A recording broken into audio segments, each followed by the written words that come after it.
하나님 말씀은 사무엘상 6장 19절부터 7장 2절까지입니다. 제가 19절을 읽겠습니다. 벳셈에서 사람들이 여호와의 궤를 들여다본 까닭에 그들을 치사 5만 70명을 죽이신지라. 여호와께서 백성을 쳐서 크게 살려가셨으므로 백성이 슬피 울었더라.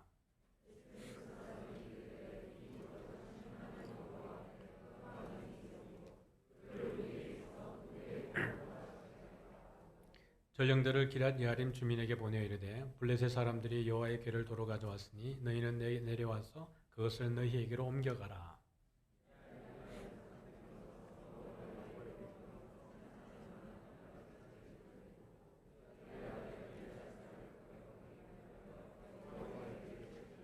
같이 읽습니다. 궤가 기럇 여아림에 들어간 날부터 20년 동안 오래 있은지라. 이스라엘 온 족속이 여호와를 사모하니라. 아멘. 제가 그냥 뭐 빠뜨린 게 있었는데 생각이 났습니다. 오남존도의 주간 족구대회.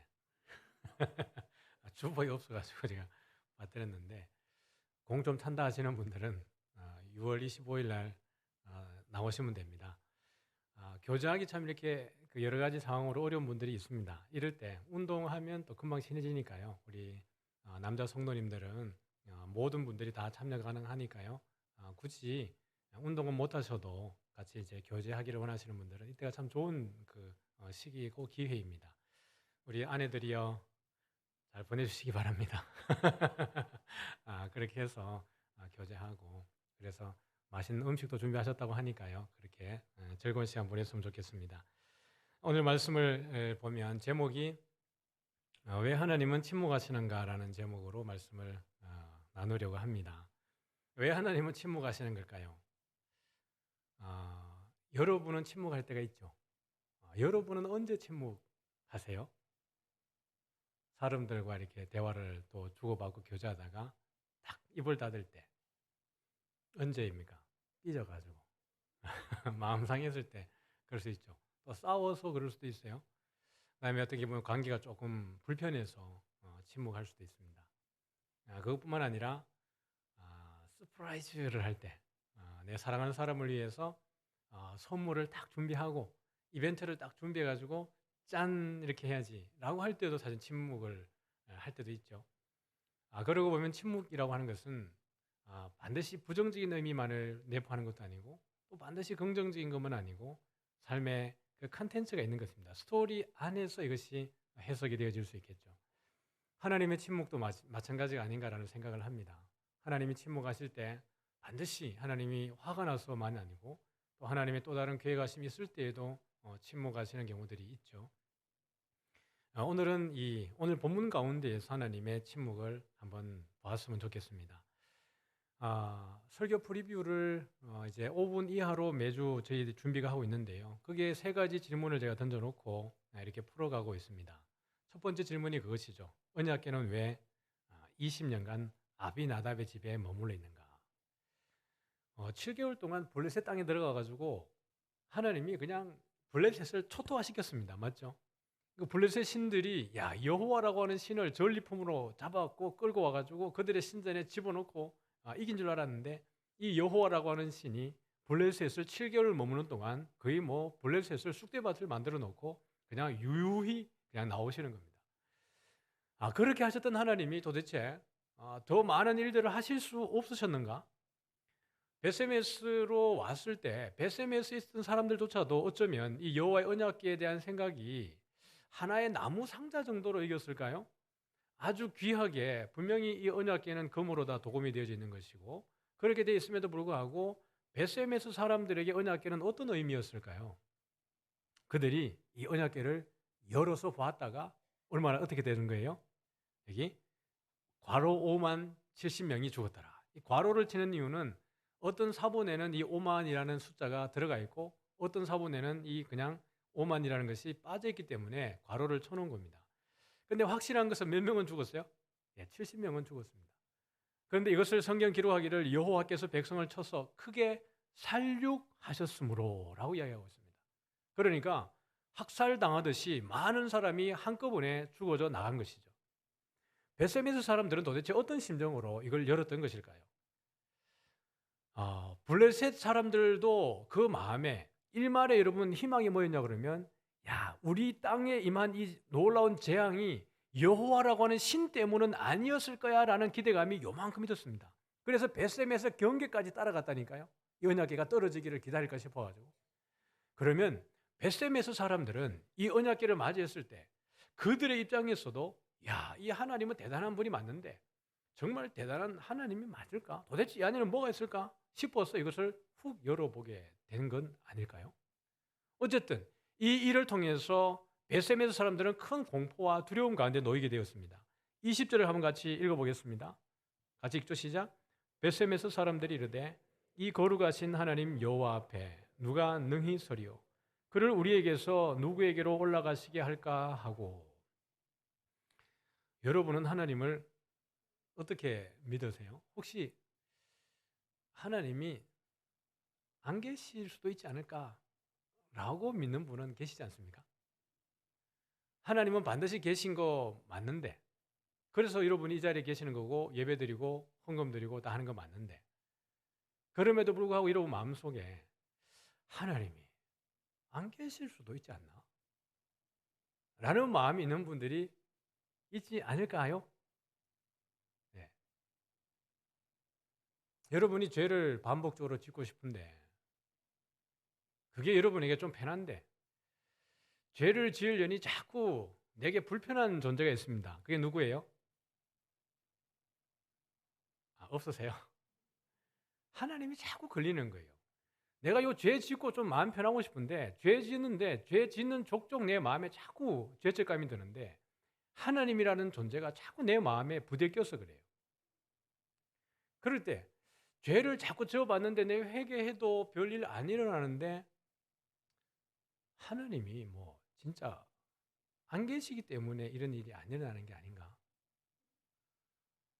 혹시나 예수님을 믿을 때, 하나님을 믿을 때 보험 들듯이 믿지는 않습니까?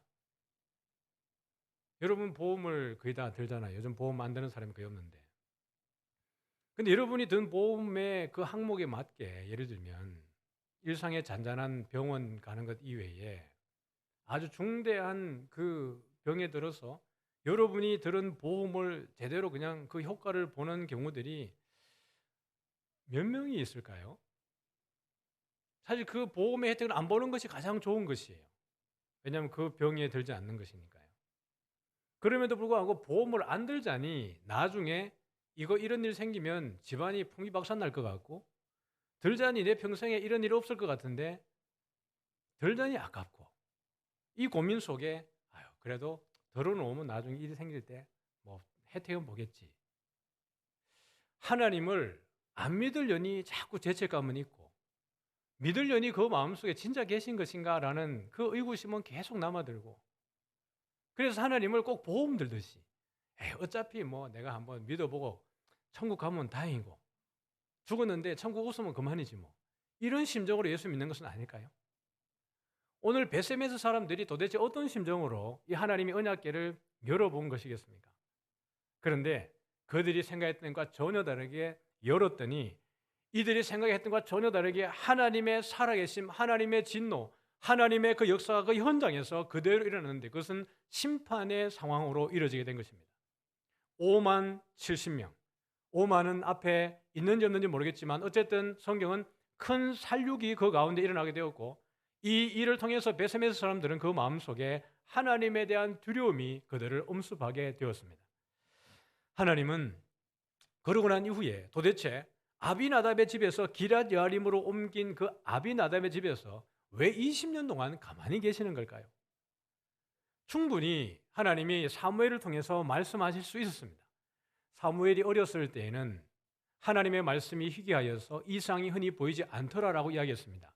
그러나 하나님이 사무엘이 나이가 되었을 때 단에서부터 부엘세바까지 백두에서 할라까지 모든 사람들이 다 알도록 선지자로 세우셨습니다. 그런데 여러분 오늘 2절과 3절 사이의 간극은 한 절이지만 사실 여기에 20년의 시간의 흐름이 있는 거예요.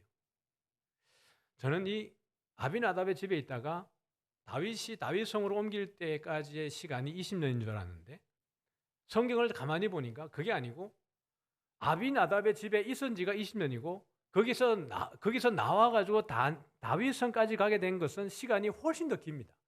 사울의 통치하는 시간이 지나가고 다윗이 왕으로 통치해서 다윗성에 가져갈 때까지 건 60년에서 70년의 간격이 생기는 겁니다. 그러니 지금 여기 아비나답의 집에서 있었던 20년 동안 사무엘의 말은 여러분 어디에도 언급되는 것이 없습니다. 그러고 난 후에 20년이 지난 오랜 이후에야 하나님이 사무엘을 통해서 미스바로 사람들을 모으기 시작하는 거예요. 그러면 하나님은 왜 침묵을 하는 걸까요? 이 하나님의 침묵이 아브라함에게도 있었습니다. 언제였습니까? 이스마엘 낳았을 때. 하나님이 분명히 갈대우리에서 이끌어낼 때는 내가 너를 통해서 내 몸에서 나는 자가 너의 상속자가 될 것이라고 이야기했는데 막상 가나안 땅에 들어와 보니까 아이가 생기지 않습니다. 하나님이 약속을 그렇게 하지 말든가. 하나님이 약속할 때 너의 몸에서 나는 자가 너의 상속자라고 했는데 아이가 나지 않으니까 아브라함이 뭐라 그래요? 하나님, 내 집에 종이 있는데 이 종은 정말 충직해서 내 모든 걸 다 위임할 수 있는 종입니다. 내가 이 종에게 다메섹 출신의 엘리에셀에게 내가 이 모든 걸 넘길까요? 내 상속자로 삼을까요? 양자 삼을까요? 했을 때 하나님이 아니야. 너의 몸에서 태어나는 자를 통해서 할 거라니까. 시간이 지났는데 아이가 생기지 않습니다. 사라와 아브라함이 뭐라 그럽니까? 사례가 하는 이야기가 내게 여종이 있으니까 여종에게로 들어가서 아이를 낳아라. 그래서 당신의 몸에서 나는 그 아이를 통해서 하나님의 언약을 이루어가야 되지 않겠느냐라고 그들이 합의를 해서 들어가서 아이가 태어났는데 그때가 언제냐 그러면 가나안 땅에 들어간 지 10년째였습니다. 그들이 합의해서 아이를 낳았는데 86세 때에 태어난 아이가 이스마엘이에요. 16장의 마지막 구절은 아브라함의 나이가 86세로 16장이 끝이 나고 창세기 17장의 시작은 아브라함의 나이 99세로 시작을 합니다.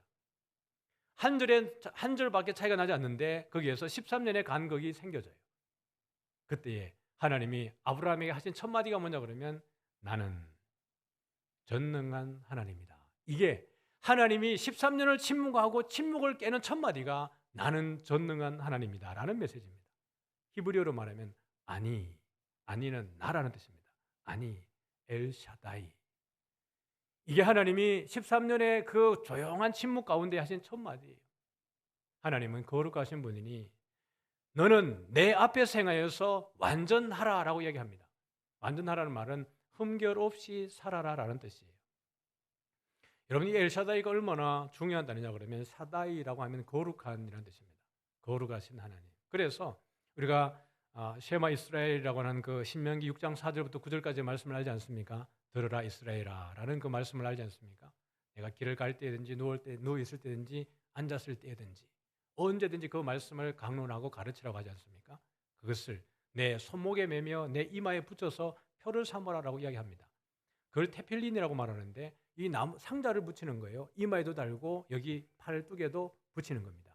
그리고 이 상자를 따라서 쭉 맬 때 마지막에 이 손등이나 아니면 팔뚝에다가 매듭의 마지막 글자의 모양을 어떤 글자를 새기냐 그러면 엘 샤다이 할 때 샤다이의 첫 자음인 쉰이라고 하는 알파벳을 여기에 모양이 나오도록 줄을 묶게 되어 있습니다. 왜냐하면 거룩하신 하나님이 나와 함께 한다는 뜻입니다. 이스라엘 백성들의 집을 드나들 때 그 집 기둥에다가 붙이는 것을 메주자라고 하는 상자를 붙이는데 그 상자 안에 하나님의 말씀이 들어가 있습니다. 들어갈 때도 그걸 짚고 나오고 나갈 때도 짚고 나오고 키스하고 그렇게 합니다. 그 상자의 곽의 바깥 표면에 반드시 기록해야 되는 것이 쉰이라고 하는 단어입니다. 샤다이의 쉰을 거기에 쓰게 되어 있습니다. 거룩하신 하나님이 나를 지킨다라는 뜻이에요. 13년의 그 침묵을 깨고 하나님이 아브라함에게 던지는 그 메시지는 내가 거룩하다는 거예요. 내가 그 약속을 지키는 것이지 네가 그 약속을 이루는 게 아니라는 이야기를 하는 것입니다. 이스마엘이 아니라 너의 몸을 통해서 너와 사라의 몸을 통해서 나는 자를 통해서 내가 상속자를 삼겠다라고 이야기를 해주시는 거예요. 그러면서 아브라함에게 뭘 하시는 겁니까? 할례를 행하시는 것입니다. 내가 너희를 선택했고 너를 의롭게 하는 표가 이것이다라고 다시 한번 언약을 새겨주는 것이 할례 언약이에요. 하나님이 아비나답의 집에서 20년을 머무는 동안 백성의 마음이 어땠냐 그러면 오늘 2절 하반절을 보면 2절을 한번 볼까요? 2절 같이 한번 읽어볼게요. 7장 2절 시작. 괴가 기럇여아림에 들어간 날부터 20년 동안 오래 있은지라 이스라엘 온 족속이 여호와를 사모하니라. 여기 보면 20년 동안 오래 있었는데 이스라엘 백성들이 여호와를 어떻게 했다고요? 네, 사모했다 이렇게 되어 있습니다. 간절히 빨리 하나님 우리와 만나 주십시오. 이러면 이게 아니고요. 원문을 보면 애통했다라는 뜻입니다. 애곡했다는 뜻이에요. 계속해서 울고 애곡하고 그 가운데에서 눈물로 세월을 보내면서 하나님을 바랐다는 뜻입니다. 그래서 공동번역은 이렇게 번역을 했어요. 20년이라는 세월이 지난 후 이스라엘 가문은 모두 야훼께로 마음을 돌렸다.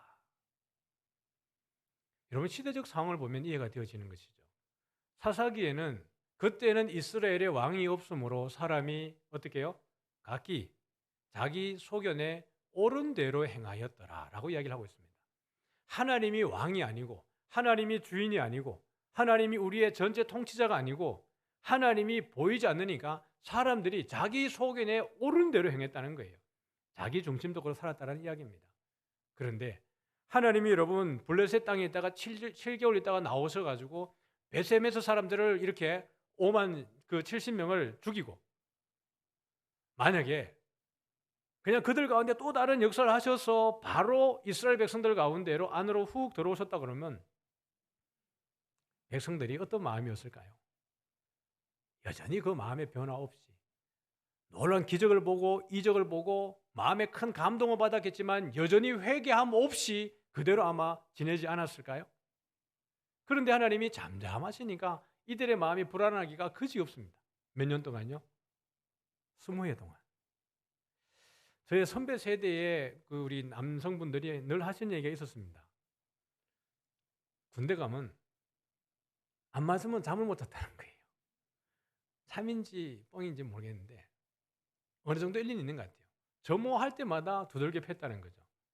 그러니까 점호할 때마다 얼차례 안 받으면 잠을 안 재워주고 어느 날 이 고참이 또는 간부가 일직사관이 얼차례 안 주고 벌 안 주면 자다가 어떻게 하는 거예요? 자다가 불안한 거예요. 자다가 깨울까 봐. 저도 하상한이지만 몇 번 불려나갔습니다. 밤에. 이 고참이 술에 취해가지고 후배들을 다 불러내는 거죠. 그래가지고 이 홍길동처럼 금방 여기서 있었는데 금방 여기까지 때리고 다시 여기 와요. 신기한데 맞을 때는 그렇게 시간이 깁니다. 시간이 안 가요. 그러다가 또 어느 날 고참이 술을 먹고 오면 어떤 생각이 드는지 아세요?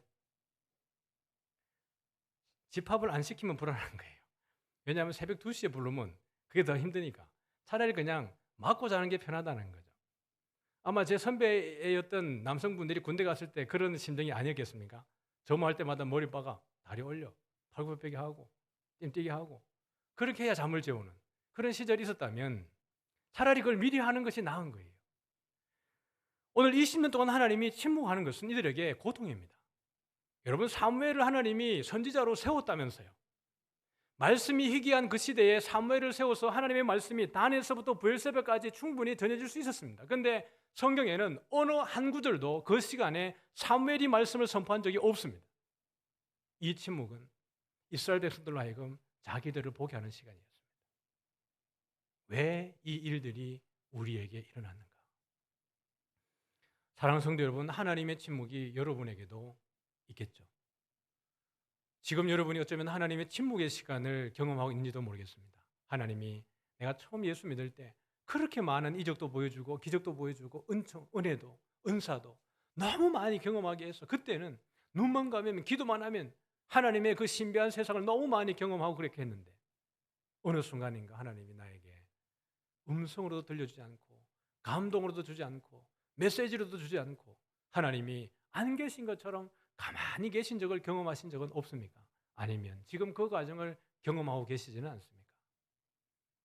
그러면 나에게 하나님의 침묵은 도대체 어떤 의미이겠습니까? 그것은 여러분이 해석할 수 있다고 봅니다. 왜냐하면 여러분은 여러분의 삶을 알기 때문에 그렇습니다. 여러분이 신실하게 하나님이 잠잠하실 때에도 여러분들이 신실하게 그 믿음의 길을 걸어가고 있다면 하나님은 여러분에게 되게 놀라운 선물들을 준비하면서 아마 기다리시는 것이겠죠.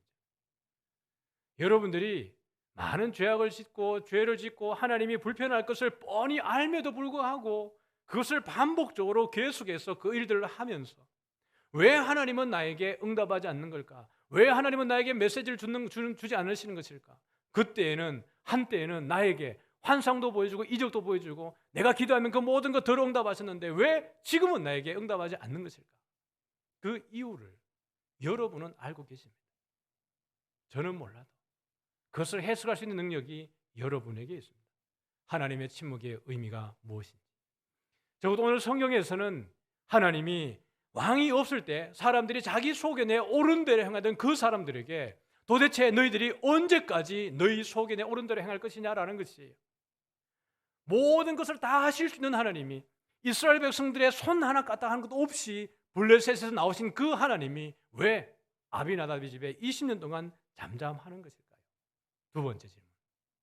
그러면 백성들은 왜 아비나답의 집에서 언약궤를 방치해 두고 있는 걸까요? 방치하는 것 아닙니까? 여러분, 언약궤는 원래 어디 있어야 돼요? 성막에 있어야 돼요. 전쟁에서 여러분 실로가 불타버렸습니다. 그 성막이 다 해파되었습니다. 그러면 여러분 이때에 제사장이 없었습니까? 레위인이 없었습니까? 있었잖아요. 그러면 그들이 하나님께 기도해서 하나님, 우리가 죄를 지었습니다. 다음 스텝은 어떻게 해야 되는 것입니까? 성막을 어떻게 지어야 되며 어디에 지어야 되겠습니까? 라고 분명히 물을 법한데 거기에 대한 언급이 없습니다. 그냥 아비나답의 집에 그냥 머물러 두고 있는 거예요. 사륙이 너무 강력했기 때문에 엘리 제사장과 그 아들들이 타락해서 그들의 영적인 힘들도 완전히 무너진 상황 가운데에 어쩌면 레위인의 첩이 죽음을 당하는, 레위인들이 먹을 것을 위해서 자기들이 살 곳을 찾아다니는 그 시대에 레위인들이 언약궤에 마음을 두고 여유가 없었던 것 같습니다. 하나님보다는 자기가 먹고 살 것에 더 바빴는 것 같습니다. 하나님이 침묵하시는 거예요. 여러분, 결국 이 언약궤는 누가 옮겨요? 다윗이 옮겨요. 다윗이 옮겨요. 그게 여러분 꽤 긴 시간 끝에 있습니다. 그러면 다윗은 도대체 어떤 마음에서 언약궤를 옮기고 싶었던 걸까요? 역대상 13장에 보면 이렇게 이야기합니다. 우리가 우리 하나님의 궤를 우리에게로 옮겨오자. 사울 때에는 우리가 궤 앞에서 묻지 아니하였느니라. 누구 때는요? 사울 때에는 우리가 궤 앞에서 묻지 아니하였다라고 이야기합니다. 다시 말하면 하나님에게 묻지 않았다라는 뜻이에요. 하나님께 기도하지 않고 하나님께 맡기지 않았다라는 뜻입니다. 누구 때는요? 사울 때에는요. 사울은 왜 그랬으며 도대체 이스라엘 백성들은 왜 언약궤를 방치하고 있는데 다윗은 여러분 어떤 마음에서 언약궤를 다윗 성으로 옮기고 싶었던 걸까요? 다윗에게 하나님은 어떤 분이에요? 사무엘이 집에 와가지고 하나님이 이 집에 왕의 후보를 두셨다 하니 아들들 다 지나가게 하라 그럴 때 그 이새가 다윗의 아버지가 여러분 7째까지는 다 지나가게 했는데 다윗은 부르지도 않았습니다. 저 인간은 저 막내는 아마 가능성이 없으니까 그냥 내버려 둬라고 하고 들판에 두었던 것 같습니다. 그럴 때에도 다윗은 우리 주와 함께 있었습니다. 곰이 등장하고 사자가 등장해서 양을 잡아먹으려고 할 때 다윗은 자기 목숨 걸고 그 양 한 마리 지키기 위해서 곰과 싸우고 사자와 싸워냈습니다. 그래서 다윗은 하나님을 고백할 때 여호와는 나의 목자시니라고 고백합니다. 내가 사망의 음침한 골짜기를 다닐 때에도 하나님이 나를 건져주시고 구원해 주셨다라는 거예요. 다윗에게 하나님은 징벌하는 하나님, 재앙을 내리는 하나님, 심판하는 하나님이 아니라 목자이신 하나님이셨습니다. 왜 그랬을까요? 그가 하나님을 온 마음과 뜻과 정성을 다해서 사랑했기 때문에 그렇습니다. 그러니 다윗의 눈에 무엇이 보이는 거예요? 언약궤가 보이기 시작한 겁니다. 다시 말하면 하나님의 임재, 하나님의 그 자리가 회복되는 것을 다윗은 바라보였던 것입니다. 그러나 하나님을 사랑하지 않는 자들에게 그게 눈에 들어올 리가 있겠습니까? 사랑하는 성도 여러분, 여러분은 진심으로 주님을 사랑하고 계십니까? 그것이 하나님의 복인 줄 믿습니다. 오늘 여러분 20년이 지나고 난 이후에 그들이 여호와를 사모했다 그랬는데 그들은 통곡하고 회개하고 돌이킬 때 하나님이 그들에게 사무엘을 통해서 부르는 거예요. 그래서 미스바로 불러 모으는데 우리 같이 한번 말씀을 읽어보겠습니다. 3절과 4절 말씀입니다. 시작. 사무엘이 이스라엘 온 족속에게 말하여 이르되 만일 너희가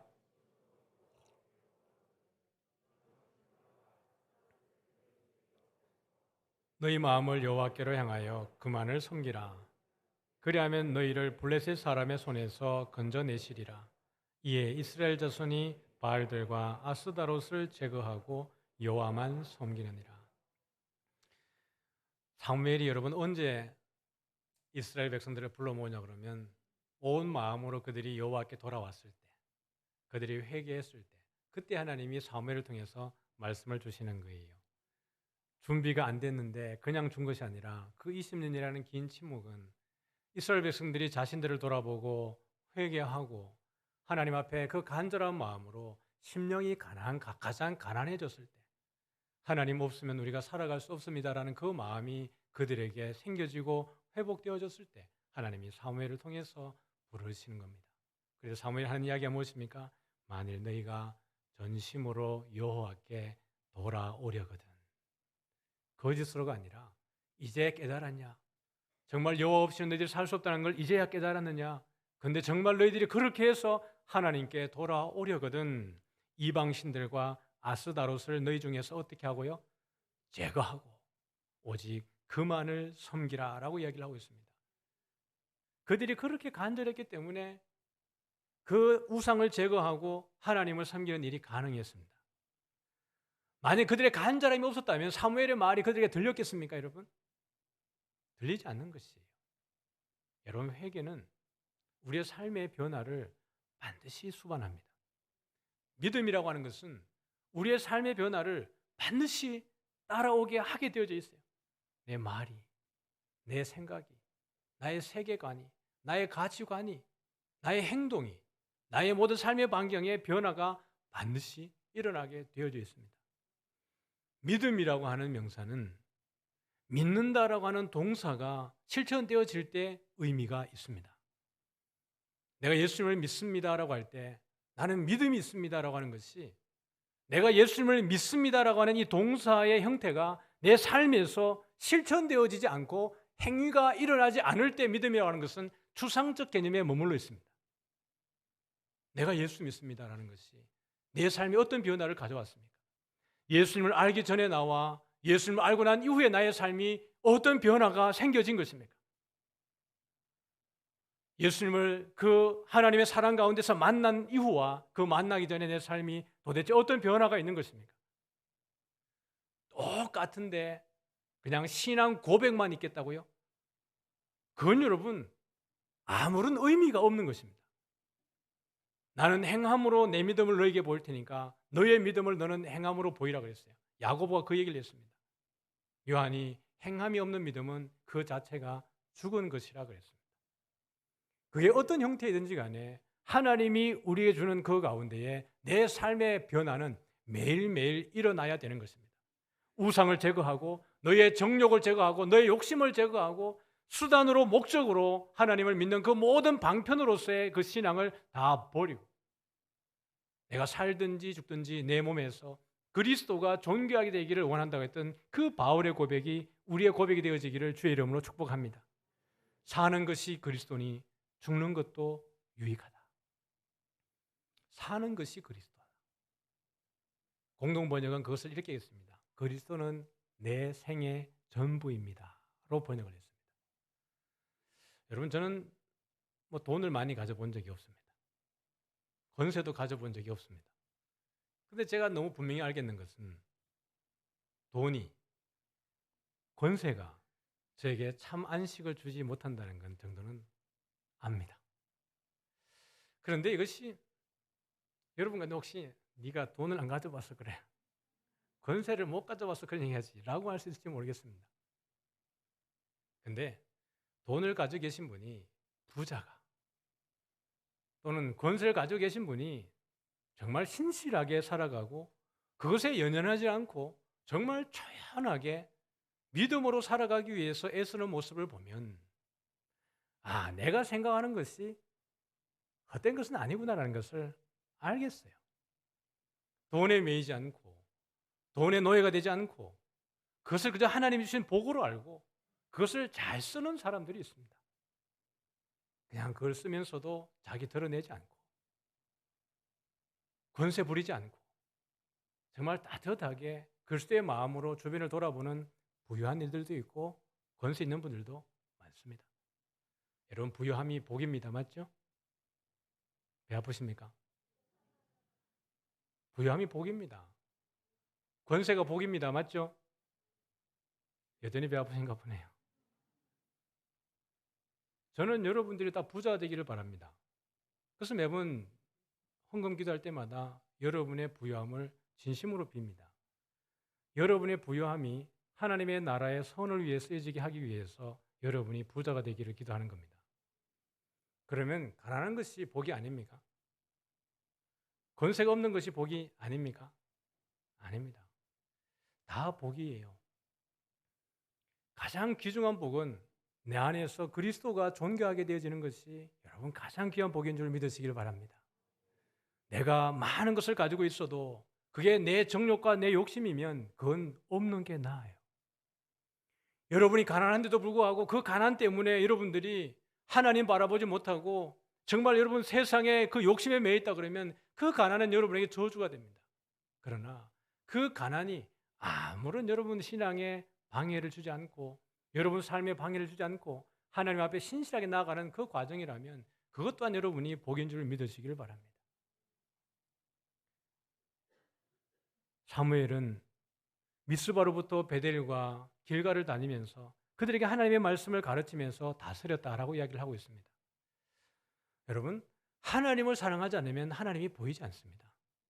다윗이 하나님을 사랑했기 때문에 그 언약궤가 보이는 것이고 그 언약궤를 3만 명이라는 사람을 데리고 가서 제사장과 레위인을 데리고 가서 그 다윗 성으로 언약궤를 옮기는 것입니다. 하나님을 사랑할 때 여러분의 삶 가운데 참된 평안이 있는 줄 믿습니다. 우리 13절과 14절을 한번 볼 때 13절만 한번 읽어볼까요? 오늘 본문입니다. 시작. 이에 블레셋 사람들이 굴복하여 다시는 이스라엘 지역 안에 들어오지 못하였으며 여호와의 손이 사무엘이 사는 날 동안에 블레셋 사람을 막으시매. 여러분, 미스바로 모여가지고 이들이 신앙 운동을 할 때에 블레셋이 야 기회는 이때다. 20년 전에 우리가 이 언약궤 때문에 난리를 겪었는데 지금이 기회니까 이들이 제사 드리고 있을 때에 공격 앞으로 오라고 하자고 했습니다. 블레셋이. 근데 사무엘이 하나님 앞에 온전한 제사를 드리고 기도할 때에 하나님이 어떻게 하시는 거예요? 큰 우레를 바라셔서 다시 한번 블레셋에 큰 패배를 그들에게 안겨줍니다.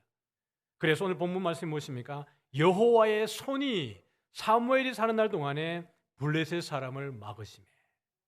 여러분, 사사기에는 이스라엘에 평강이 없을 때입니다. 샬롬이 없을 때였습니다. 왜냐하면 자기 속에 오른 대로 했기 때문에 그래요. 그러나 참된 샬롬은 언제 오는 것이에요? 여호와의 손이 여러분과 함께 할 때 참된 샬롬이 오는 줄 믿습니다. 세상이 아무리 위협해도 하나님의 선하신 손이 여러분과 함께 있으면 그것이 어떠한 상황이라 할지라도 여러분에게는 참된 평강이 있습니다. 14절 하반절에 보니까 또 이스라엘과 아모리 사람 사이에 샬롬이 있었더라. 하나님 없는 샬롬은 없습니다. 하나님이 있어야 샬롬이 우리에게 있는 것이에요. 말씀을 정리합니다. 여러분, 내가 살아가는 이유, 우리가 살아가는 이유는 도대체 무엇입니까? 내 삶에 하나님이 어떤 형태로 오늘 우리와 함께 하고 있고 나에게 반응하고 계십니까? 여러분이 침묵하고 계십니까? 아니면 매일매일마다 여러분에게 은혜를 주시고 계십니까? 아니면 여러분의 마음속에 반성하고 회개해야 될 것들을 자꾸 생각나게 하고 계신 것입니까? 사무엘이 그 모든 땅을 순례하면서 하나님의 말씀을 가르치고 주님 앞으로 돌아오게 했던 것처럼 우리의 삶 또한 바울이 그렇게 살아갔던 것처럼 내가 사나 죽거나 주의 영광 위에 살아갈 수 있기를 주의 이름으로 축복합니다. 내가 사는 것이 그리스도인이라는 말은 내가 살아가는 이유가 그리스도 때문이라는 얘기입니다. 내가 존재하는 이유가 그리스도로 인해서 내가 존재한다는 뜻입니다. 그러므로 내가 죽는 것도 이유가 다른 것은 빌립보서의 맥락을 보면 내가 복음 때문에 살아가는 것이 너무 힘들다는 거예요. 복음대로 살아가면 꽃길을 걷는 게 아니라 만사가 형통한 게 아니라 내가 복음 때문에 돌에 맞고 굶주림을 당하고 죽음의 위기 가운데 많이 놓여 있는데 내가 죽는 것이 나에게 유익이라는 거예요. 왜냐하면 주와 함께 있을 수 있으니까. 살아가는 이유도 그리스도 때문에 살아가는 것이고, 매를 맞으나 배고프나 힘든 일 겪거나 비난을 당하고 조롱을 당할 때 그럼에도 불구하고 내가 살아 존재하는 이유는 그리스도를 증거하기 위해 사는 것이고, 죽는 것도, 그렇게 살다가 죽는 것도 유익한 것은 하나님이 나를 해와 같이, 달과 같이, 별과 같이 영광스럽게 할 것이기 때문에 그것이 유익입니다. 이번 한 주간 살아갈 때 우리가 주의 은혜 가운데 머물면서 또 하나님과 함께하는 복이 우리 모두에게 있어지기를 주의 이름으로 축복합니다.